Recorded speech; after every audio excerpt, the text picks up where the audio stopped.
Hello, everyone, and welcome to the Literacy View.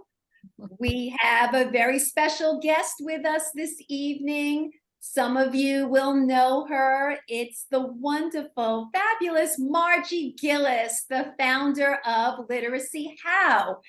And so let me tell you a little bit about Margie. Margie founded Literacy How to bring knowledge to practice research to the classroom.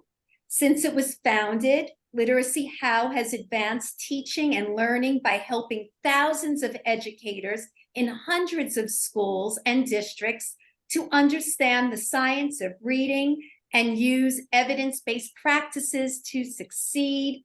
Welcome, Margie. We're so happy to have you here with us. Thank you. Margie, I was just saying to you how I love your newsletter, and I would recommend everyone to go to the Literacy How website and sign up for the newsletter. And the one that caught my eye, and I shared it with Judy, was the most recent newsletter about storytelling. And it was called Storytelling, Pass It On. And I read it, and you had some handouts and resources along with that. And I thought it would be fun to just bring this topic to light, since a lot of people have been talking about oral language and how to develop listening comprehension. And of course, this all ties in. So, Margie, I'm just going to just open it up with you just telling us about storytelling and why you chose to make that the topic of your last newsletter. Thank you for teeing that up for me. Well, you mentioned oral language, so I think that is one major impetus for us to talk about storytelling, because for those of you who know the work that I and my team have done, we have taken the research and tried to make it very practical for teachers.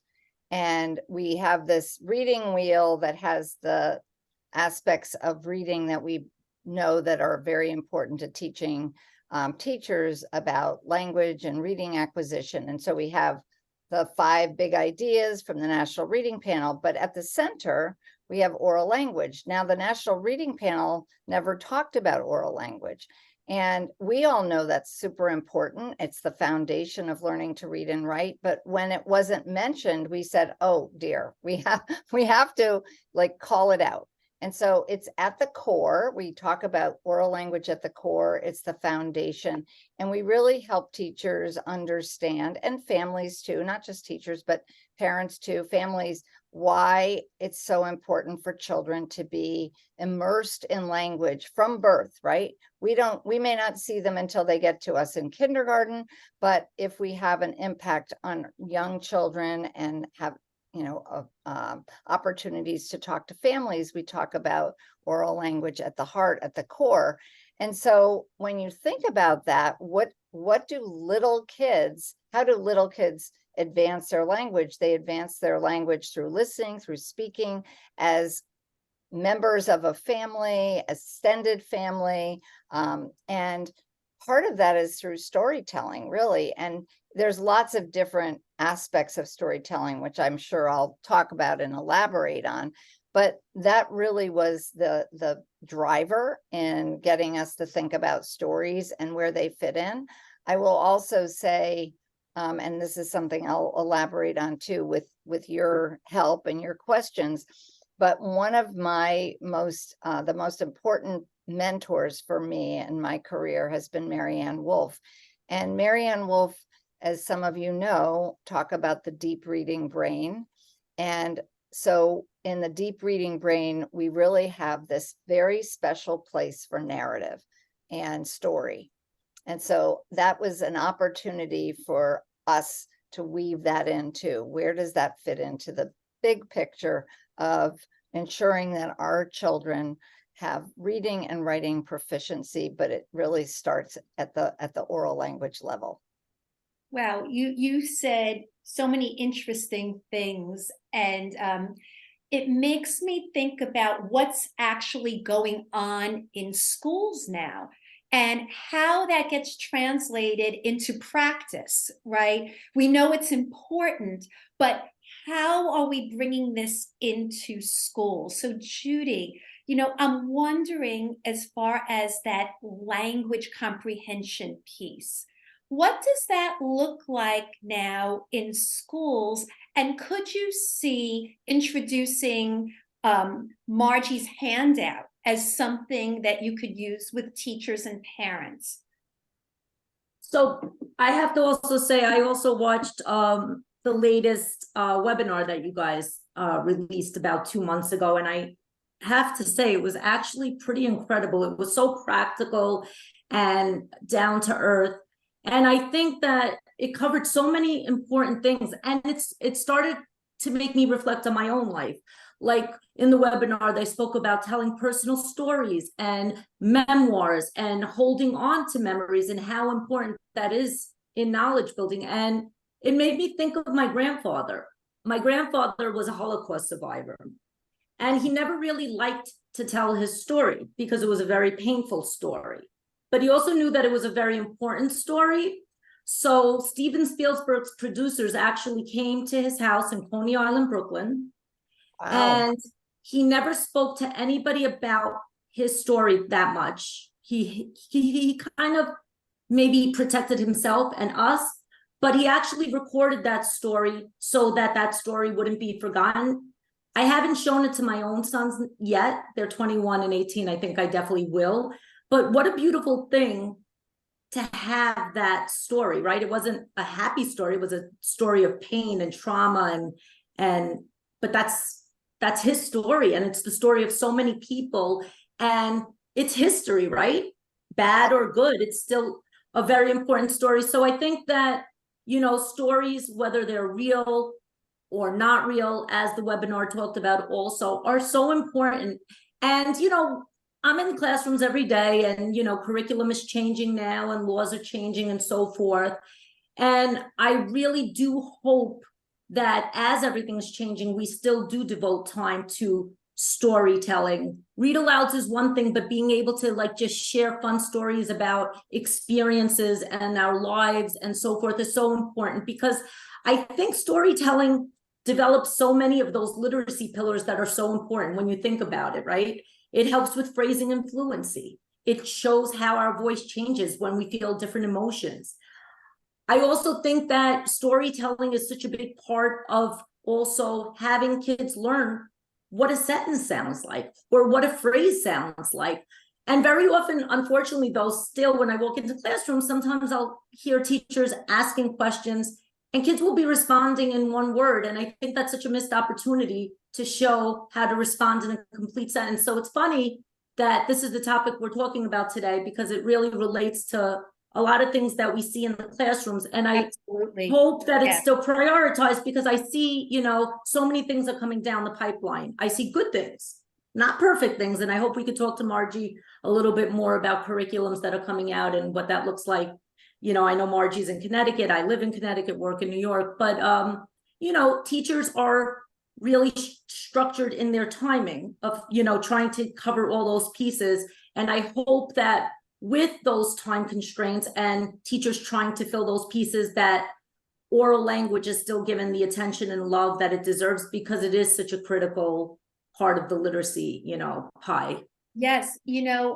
Margie, I did share your infographic when I promoted this. I hope you don't mind, but I took a picture of it, obviously saying that it's yours, showing the wheel with oral language at the center. So, Margie, let's get into what Judy was saying. So, how does this look in the classroom? Because it's going to look very different in a home with parents sharing stories. How do teachers do it? How do they fit it in? What's the model that you would suggest for teachers out there? Well, That's a big question because it is, it's a good question because that's the question that teachers are going to ask themselves, like, where does this fit in? How does this fit in? And let me sort of break this into two different buckets, if you will, because we're talking about oral language on one hand, and we're talking about storytelling on the other. And they're definitely related, but they're not the same thing. So let's talk about oral language first, because we're now promoting what we call oracy. And we're using the word oracy because it's a term that's used to really explain how oral language is used in classrooms, particularly to develop students' speaking and listening skills, and link to that their pragmatics. Like, how do they speak to one another? How do they converse with one another? How do they share their thoughts and ideas? How do they do that through speaking? How do they do that through listening? So this whole idea of pragmatics, the way that we use language in social contexts. And there's a great, I'll link you to that video that we often show in our workshops that demonstrates what oracy looks like in the classroom. It has to be done very intentionally by a teacher, whatever content area they're responsible for. It can happen while the kids are lining up. It can happen during lunch. I mean, it can happen throughout the day, and it should happen throughout the day. And when I say it, I mean teachers being really cognizant and intentional about how they're going to structure these opportunities for kids to interact with each other, but also having a teacher sort of facilitate that.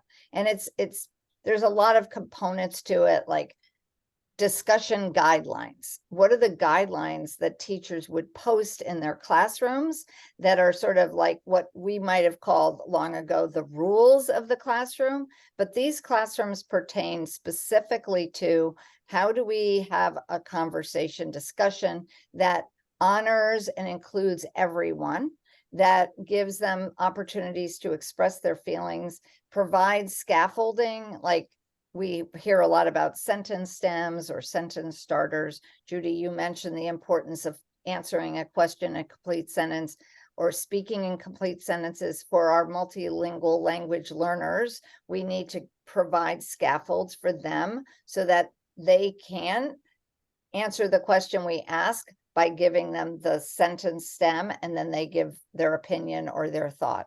So there's lots of components to that. And the oral language is so critically important because when we think about all the skills that are involved in getting our students to think about whatever it is we're talking about, whatever the content is, they have to, we're supporting their background knowledge development, which we know is critically important. We're supporting their use of vocabulary, so their academic vocabulary, and that has to be done very intentionally. We're supporting their ability to inference, like they have to think for themselves. The answers aren't right here. We're asking them to do a critical analysis of what it is that they're either listening to or reading. They have to, as Judy said, use proper sentence structure. So syntax and grammar are a really important part of building language comprehension and oral language skills. And then last but not least, they have to understand how text is structured. So if I'm going to talk about a narrative text, I'm going to think about the narrative structure. If I'm going to think about and talk about an informational or expository text, there are different structures that I need to think about, whether it's compare, contrast, cause, effect. So all of that, it's again, it's not super complicated, but it requires a teacher to understand all the things that I just laid out. We think about Hollis Scarborough. Everybody knows Hollis Scarborough's rope, or most everyone does. And I'm thinking about the top of that rope, and I just delineated those strands associated with language comprehension that you can take right in very concretely into these oral language experiences and you can do it in math and science, social studies, ELA, English language arts. Like, it isn't a content specific type of protocol or procedure. It can be applied and should be across the day. So I know that's a whole bunch of stuff I just kind of talked about, but that's the oral language side. Right. So now storytelling. So where does storytelling fit in? So storytelling is really interesting for me. And I have to attribute a lot of this to a woman named Mary Ellen Morrow. Both of you may have heard of her. Mm-hmm. Mary Ellen Morrow is a speech and language pathologist, worked with very seriously impacted children with language-based learning difficulties, expressive language difficulties, receptive language difficulties. And because she was so immersed in children that have difficulties understanding and expressing language, she said, you know what, I am going to think about a very concrete tool that I can give these kids to be able to talk about stories. And she started with stories for a good reason. And the reason is, stories have one and only one structure that kids have to think about. And they have to think about the characters in a story. They have to think about where the characters are and or when they are there. So that's the setting. They have to think about something's going to happen in a story that we often refer to as a problem. It's not always a problem, but often it is. Mary Ellen said, that's not concrete enough. That's not relatable enough for a child. We're going to call it a kickoff, right? There's something that kicks off the story that this is her terminology, changes it from a ho-hum story. I'm not just going to talk about characters and setting. That's boring. I'm going to go, oh, something happened. And now that's my hook. That's what gets the listener to want to continue to listen. And from there, here's where she deviates from the typical story map. Instead of just doing character setting, problem, solution, how am I going to go from the problem, or what she calls the kickoff, to the solution if I don't first talk about why it's a problem? Why is that kickoff a problem or something that really triggers a response from that character? It's because I have an emotion tied to that. And we have to talk about those emotions, those feelings, because that's where we connect with characters. And Judy, you talked about your grandfather, like that story. When he told his story and he set it up, he talked about him and whoever else was included in that story. And it's very emotional, right? And where they were and why that story was a problem. Like, what was it that happened? And then closely tied to that is, how did the character feel? I mean, how can we relate to that? Yeah. We can't. But because when you're telling that story, you're telling the feelings that are associated with that. And oh my goodness, what did I do when that problem happened? Like, how did I survive that? What did your grandfather do to survive that horrific situation? So, I mean, that's the extreme, right? Emotional story. But a story can be anything that is personal to us, that gives the listener insight into me, the character. It's my story. Here's why it was a problem for me. It made me feel sad. It made me feel angry. It made me feel whatever the emotion is. And then from there, I go to, this is what I did. Because for me, that was a problem. But I knew that I wanted to do something about it. So a story has, okay, here's the situation. Here's how I felt. Now I'm going to set about to solve, or whatever you want to say, to address, to figure out whatever it is, the solution. Like, how am I going to make things better? And here are the steps I'm going to take. And that's how the story kind of unfolds. then to carry this theme through, you end the story in two ways. First, you say, here's how it worked out, right? And most stories don't work out simply. So that's another story, that we could talk more about or not. But most stories have another episode embedded, because you're trying to solve the first problem, and boom, there's another kickoff that sets another episode in motion. But at the very end, you get to the resolution. Like, how did the whole thing resolve? And most importantly, how did the character feel at the end of the whole thing? Like, the character felt a certain way at the beginning when that kickoff hadn't occurred. They were just having a good old time, whatever it may be, and then something happened. It usually means there was a deep emotion, and then through the solving the problem process, they get to the end, which may or may not be a better emotion. Oftentimes in stories it is, because we like happy endings, but it's not always that's not always the case. But the point is that over the course of these events, the characters' feelings and emotions change. And that's an important thing to get across to children as you go through storytelling, is that's life. I mean, we could try to protect children and pretend everything is beautiful and wonderful, but we know that's not always the case. And so we want to give them experiences through these read alouds, through these storytelling experiences, and give them insight into other perspectives, other cultures, other, whatever it may be. And that's where storytelling, I think, is so powerful. So we used to call some of this story grammar, right? Story grammar, exactly. Story grammar. And, we would have these structures, just like you're talking about, Margie, and where we would go into the characters and the layers of emotion that go with the story. Here's what's on my mind. I feel like lately we are losing narrative, that in favor of expository, especially with young children.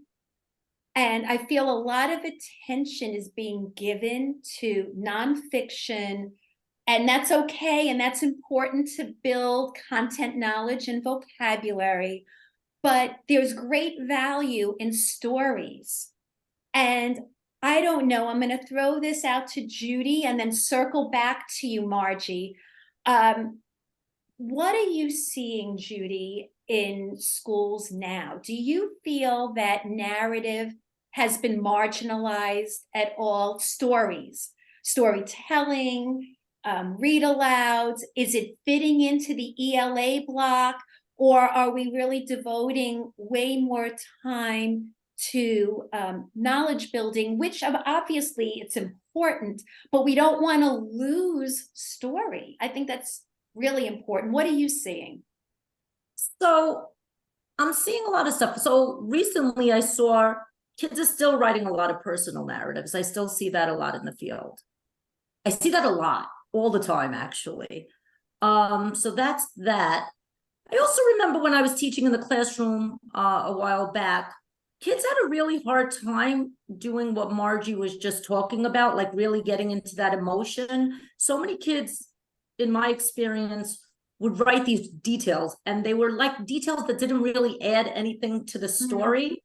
So I know that was something that a lot of kids struggled with. So I can't wait to see writing samples once these kids did these baseline personal narratives. It's going to be fun to look at it. But what else am I seeing? We had a question also, 2 questions. So in your perspective, Margie, you mentioned read alouds, but you also mentioned the art of storytelling. How much of a different impact do those 2 things, because they are different, right? It's different if I'm telling my own story about what happened to my son Leo when he once got a hair wrapped around his finger when he was a baby and had to go to the ER, versus reading maybe a story like The Magic Fish to my class, which I used to read all the time. How much is that different? And then the second question is, I know that a lot of the research now says we weren't wired to learn how to read. how does the wiring look in terms of oral language too? So those are my two little questions.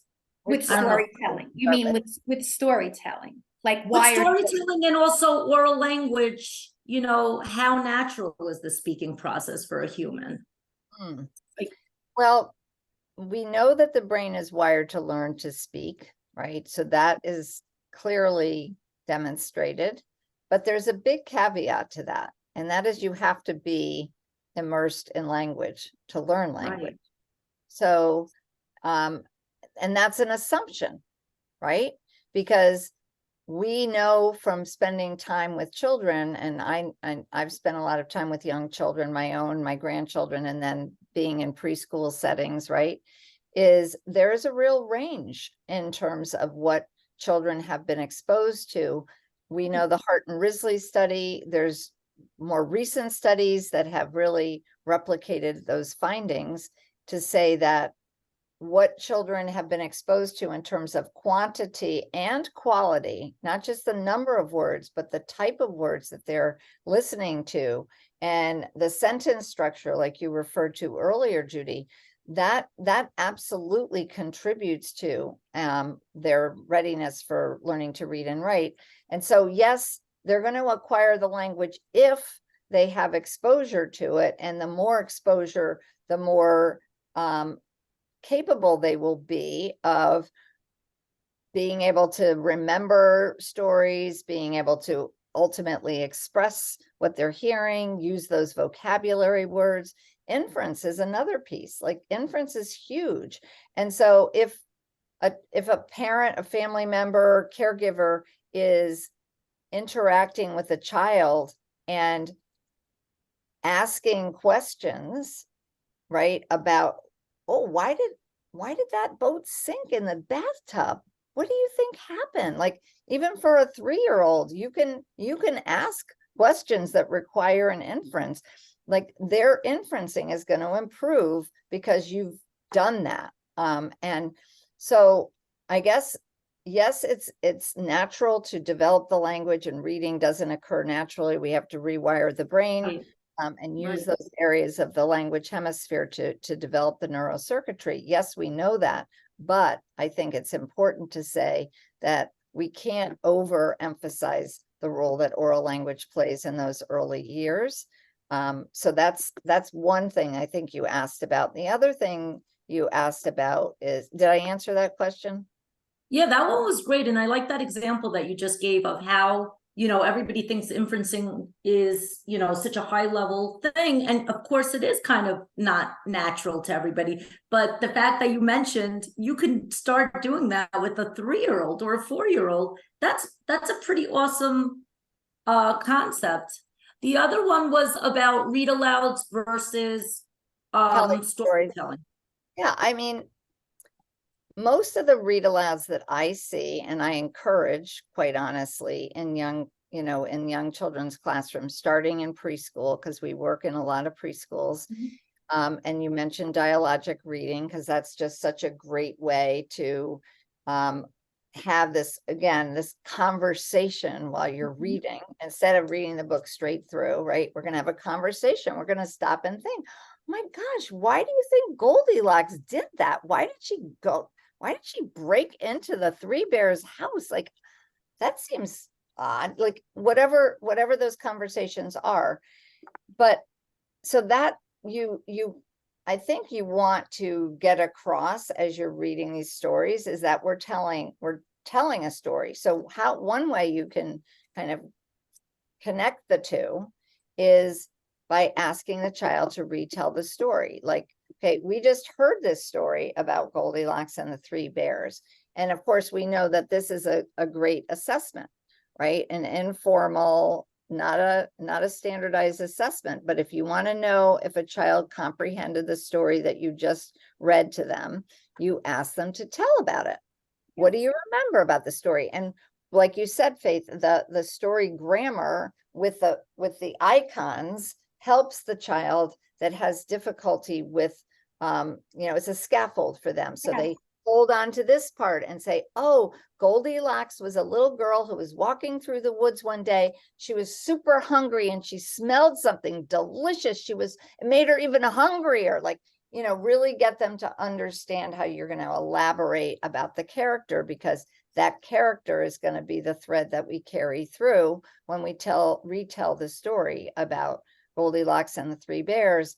And so you can say to the child, when you go home, and Goldilocks and the Three Bears is just something we all know, but let's say it's a story that the child never heard before, and you really work on helping the child understand those elements of the story, and developmentally they can tell you different parts of a story, and if there's a developmental sequence of when and how they can do that over the course of their early years. But you can say, when you go home tonight, tell your brother, tell your sister, tell your friend, tell whoever, tell them about the story we just read, because storytelling is really important. And, or just again, to encourage this whole idea of what is story and how does it fit in. And ultimately, you mentioned personal narrative, Judy. I mean, that's part of the Common Core State Standards, is that children should be able to write a personal narrative. I find it very hard for a lot of children to do that, right? Because they're looking for a formula, and it's not so formulaic. Like, anyway, that is, another matter for another day. But I guess my point is helping them understand where stories come in, and how, again, a read aloud is an author's story that they wanted to tell. And even picking an author that is known for telling their personal story. Like, a lot of authors have their stories about their personal life, and then helping kids say, well, this is how this author got started. What story would you want somebody to know about your personal life? What's something that happened to you? And get them sort of practiced in doing that on an oral level. Because we always say, if you want them to do it in writing, which is the ultimate goal, they have to first be able to produce it orally. And that's all this oral rehearsal is there for a good reason, right? It correlates very highly, not only with comprehension of language, but with written expression. So Margie, you mentioned being immersed in language and story. What I'm seeing, and I don't know how you feel or Judy feels, I'll throw out nursery rhymes to kids and books and stories that you just assume they've heard before, and they haven't. I mean, they'll look at you if I'll mention a character, I'll make a joke and I'll mention a character's name, thinking they're going to get it because they heard it already. They haven't heard it. They're not being immersed in nursery rhymes and stories and, storytelling, at least from my perspective. I don't know if you're seeing something that's different from what I'm seeing. But like I said before, I feel like we're losing this very important piece. Maybe that's what caught my eye, Margie, when I saw your newsletter, because I felt like this is a missing piece. It's like the secret sauce, and it's just not being shared in schools. So how do we get kids immersed in this? Is it part of the ELA block? Is it something that we do like parent training on? I know when I was a project manager for Early Reading First, we did this with the teachers, we did it with parents. I mentioned dialogic reading before, which is really that serve and return, right? That, the Harvard study talks about, where you're throwing out prompts and the kids are responding and you're extending language. I think there needs to be some real major training on this, because I don't see these kids immersed in language, not enough. Your thoughts? No, I couldn't agree more. I could not agree more. I think, unfortunately, they're immersed in technology. Yes. Mhm. Yep.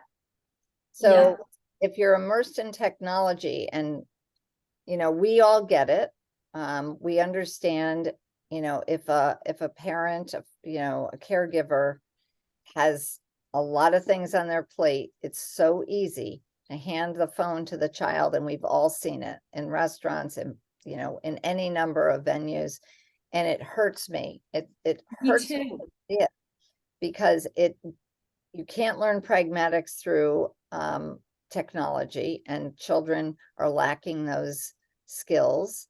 You can't learn, the joy of conversation, of building relationships.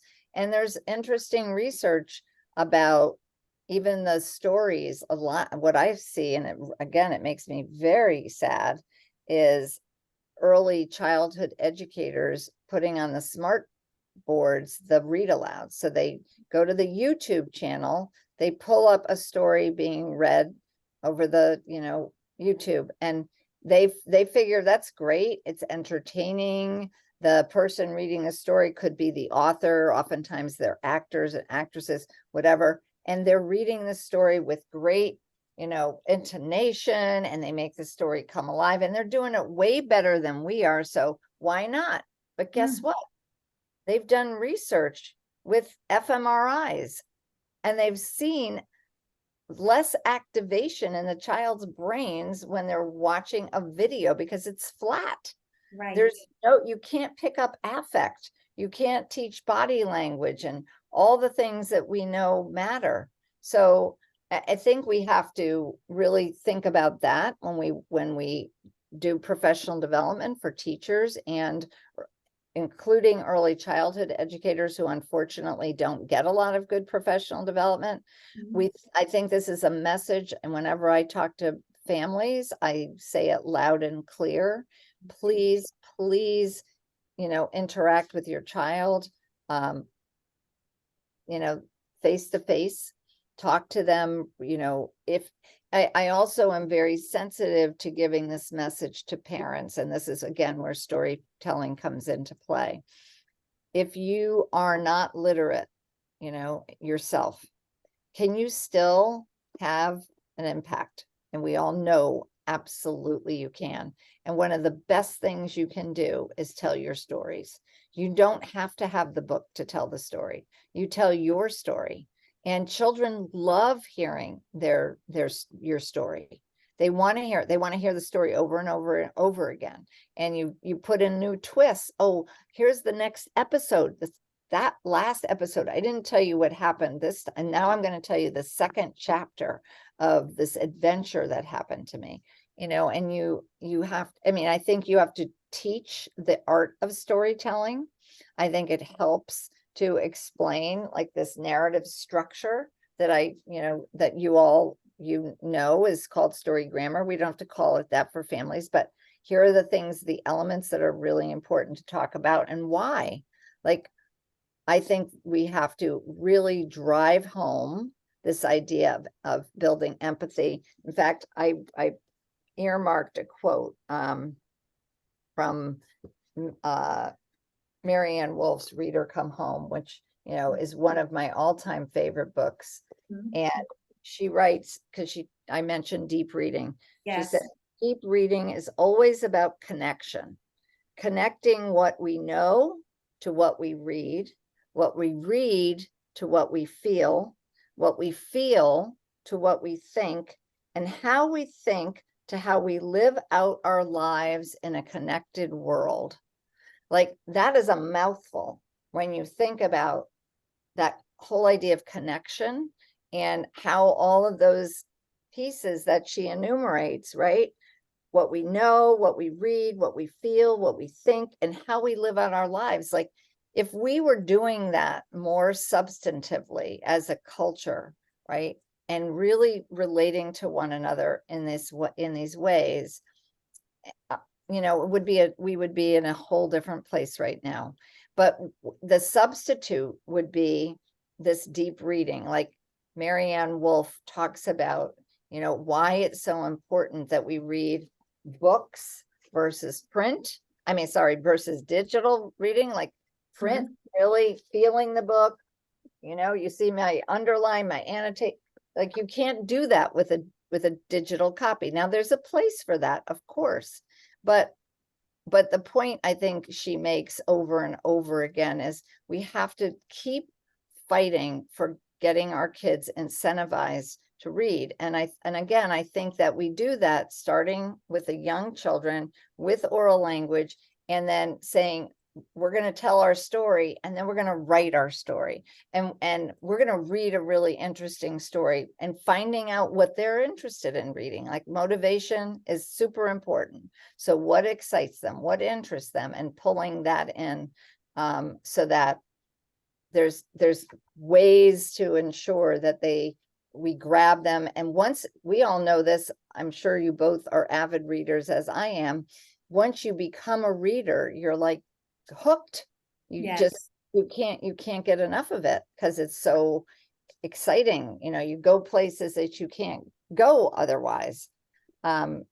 Anyway, so I know I'm rambling a little bit, but No, you're fascinating. I'm listening, and I'm nodding my head in agreement. So Judy, you and I said that we were going to ask Margie about small group reading. If you remember, Yep. where Judy and I were talking how lots of schools now are getting rid of TC, or at least talking about the TC reading and writing project work. There is a shift that's going on. And there's But- also a big shift away from guided reading now. Yeah. So Well- schools are with no more guided reading also. Right. So the question is, Margie, what will they be doing in small group? And could some of this work that you're talking about be small group work? Doing this when you pull a group of children. So if you have a group, I mean, what I'm thinking is there's a group with low language skills. Could this be small group work? Because that's what teachers want to know now. If we're getting rid of this TC model, and not that it's happening so fast, but people are talking about it. What are they replacing that with? They want to know what's happening. For a lot of the lower level kids, we're replacing stuff with decodable text, but there's also kids that have other issues, language issues. Yeah. kids that are strong in comprehension, and we want to take the work further. What does that look like? I think Yes. for a lot of people, they're very used to scripts, and if they don't have a script, they don't know. Like Faith knows what to do. When I asked Faith, what are you going to do? She knows what she's going to do, but not everybody knows what they're going to do. So yeah, that's an interesting you have to have a lot of knowledge to be able to sort of respond in the moment and figure out Right. how you're going to differentiate for these different, you're talking specifically about different language levels. And I mean, I do think that the small group instruction is extremely important, and thinking about what does that look like for what purpose. And I always come back to what's the objective. We usually think of the small group instruction differentiated by skill level. So those foundational skills, because they're so much easier to assess, and you figure out pretty quickly what decoding skills kids need, what encoding skills they need, and you can put them in groups according to those levels. It's not as easy to do it for language, I don't think. So I think that's your question and your point.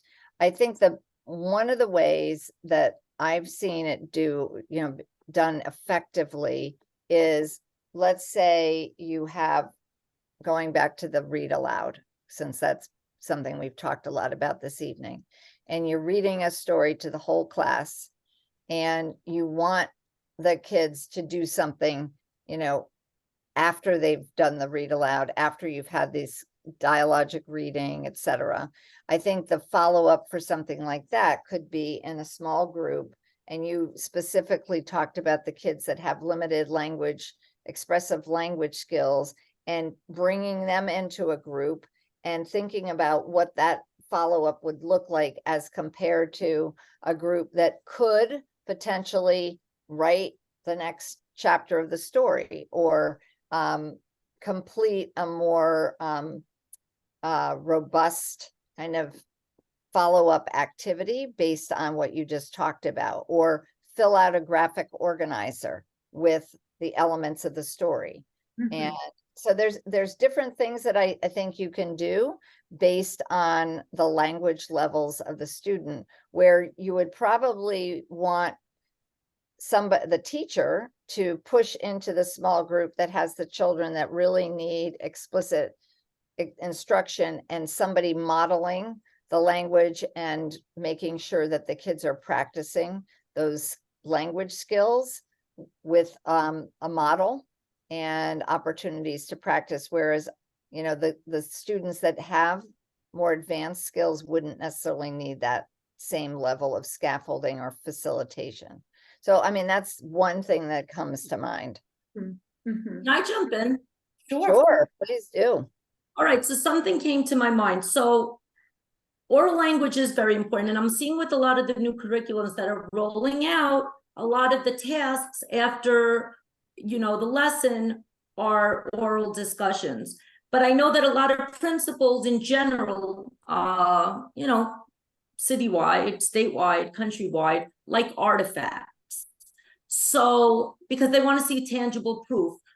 And writing is a very different skill than listening and being able to tell something. So that's another whole story, because sometimes teachers will expect kids to go write and they don't know how to write a response. So that's a whole different issue. But like, so if kids are giving responses, how do we have quote unquote artifacts for somebody to know whether the kids got the concept or the skill or, you know, the teaching point or not? Yeah. So I'm going to add on to what Judy was saying, because I think Judy and I were thinking exactly the same thing. So that really, I know that doesn't happen a lot, but I was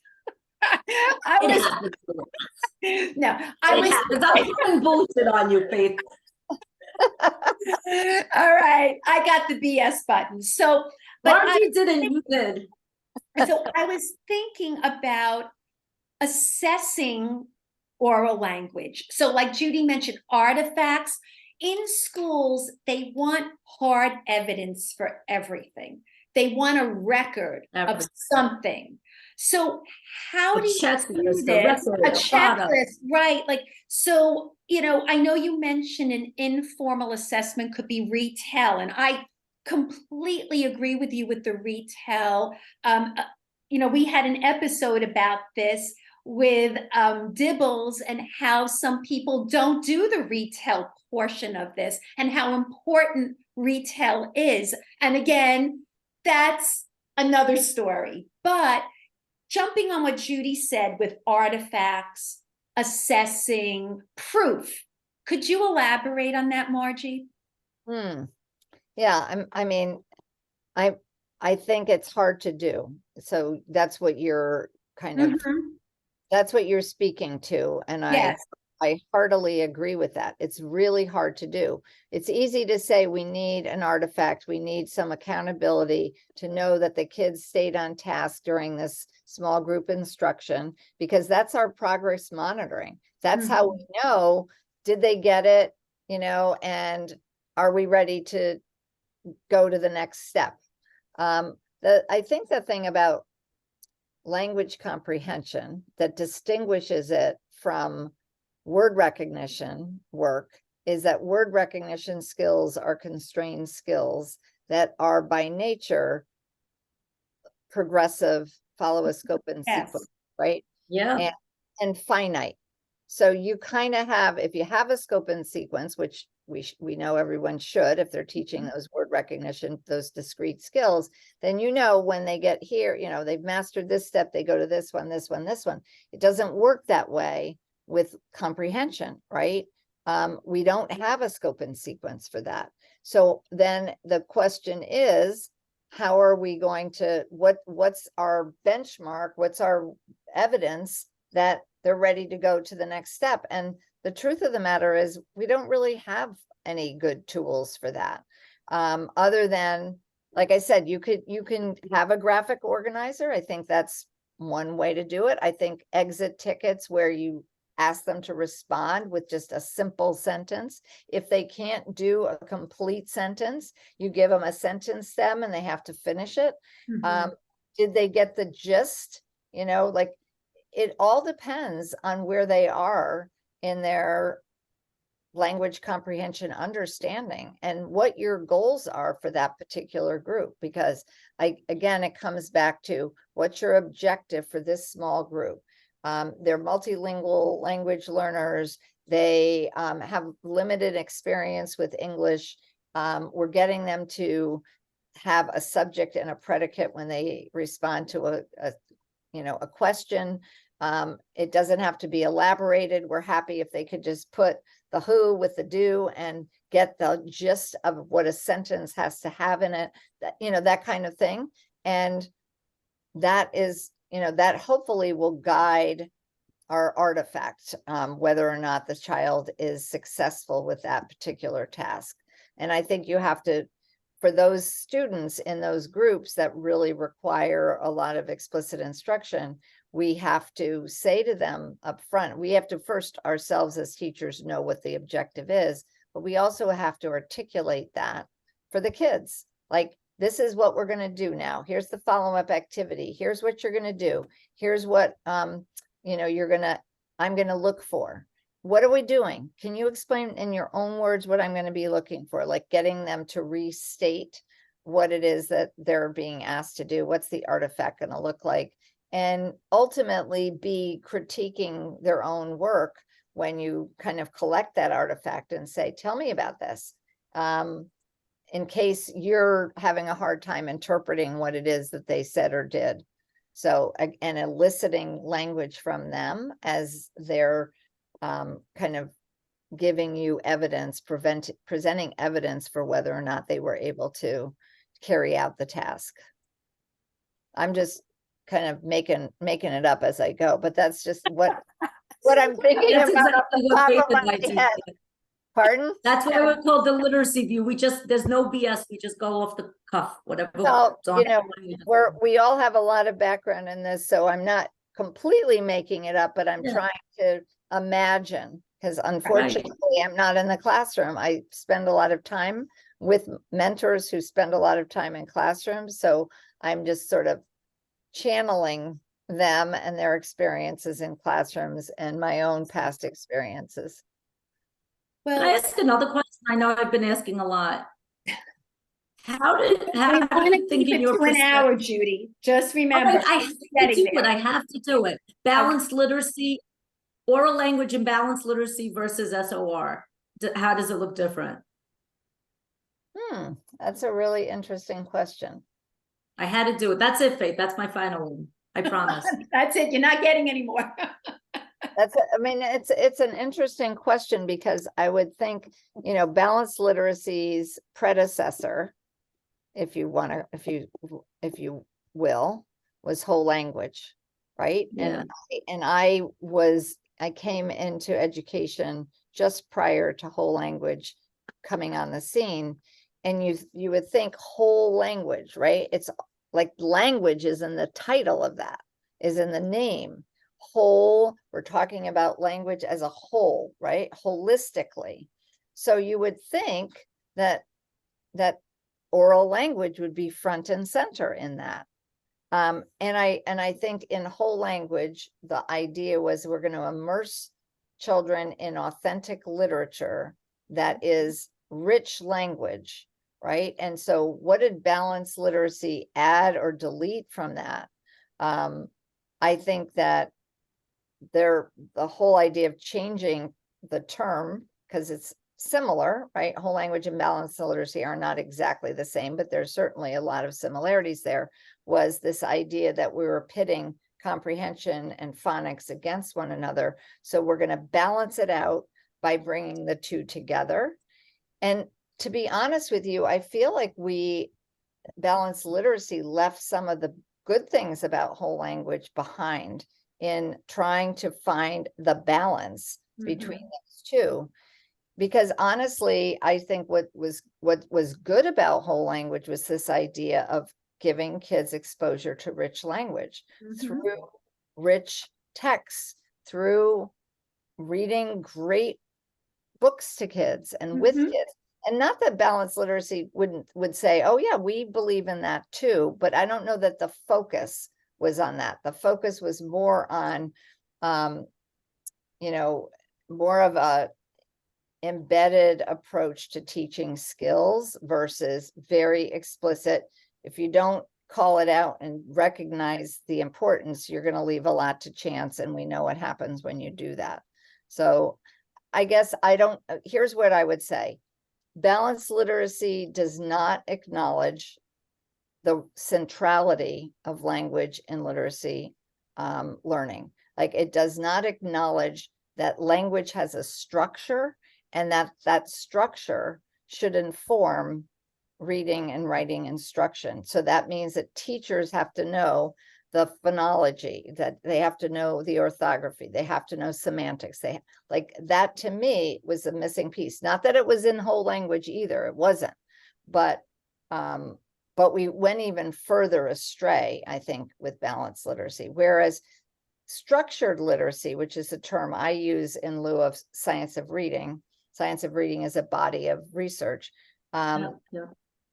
Structured literacy, it's called structured because it is all about teaching the structure of language and its relationship to those big ideas that the National Reading Panel recognized were really important. So, Marge, did we leave anything out that you would like to add? I know I told you we would stick to an hour, and we could talk to you forever because you're just so interesting. But is there anything we didn't ask you that you would like to mention? No, you asked me. I mean, I took notes here. I think, just things that I wanted to cover this evening. And I think I hit on the things that were important from my perspective. And you asked great questions that went beyond what my notes, what I wanted to highlight. So no, I love the questions. I mean, I like having a conversation. Much rather do this than stand on a podium for an hour and a half and try to engage an audience that may not want to be there. So this was a lot of fun. Well, it was such a pleasure having you, Margie. You are just a font of knowledge and a delight, just a delightful person to speak with. So we are so honored that you joined us. I know September is a busy month in schools, and you took the time to be with us, and we so appreciate it. Thank you so much. And thank you, listeners, for joining us. Judy, just share how people could get in touch with us. I know you always close with that, so go ahead, hit it. All right, nothing else from me except follow me on Twitter at BoxNerdJudy. Follow Beautiful Faith at Faith Borkowski. Follow us on Instagram at BoxNerdDamski. Follow Faith at High Five Literacy. And then the name of our Facebook group, the Literacy View, Real Teachers Letting Loose. Did I say it right, Faith? Yes, it's the Literacy View, Real Teachers Letting Loose. And join our Real Teachers. And follow us also. We're on YouTube, the Literacy View. Subscribe to our channel, and also you can find us on all Apple Podcasts, Spotify. We're all over the place. Yay! Okay. And we're going to put the links to Margie's, work. Anything she shared with us will be shared with you. So thank you again. Thank you all.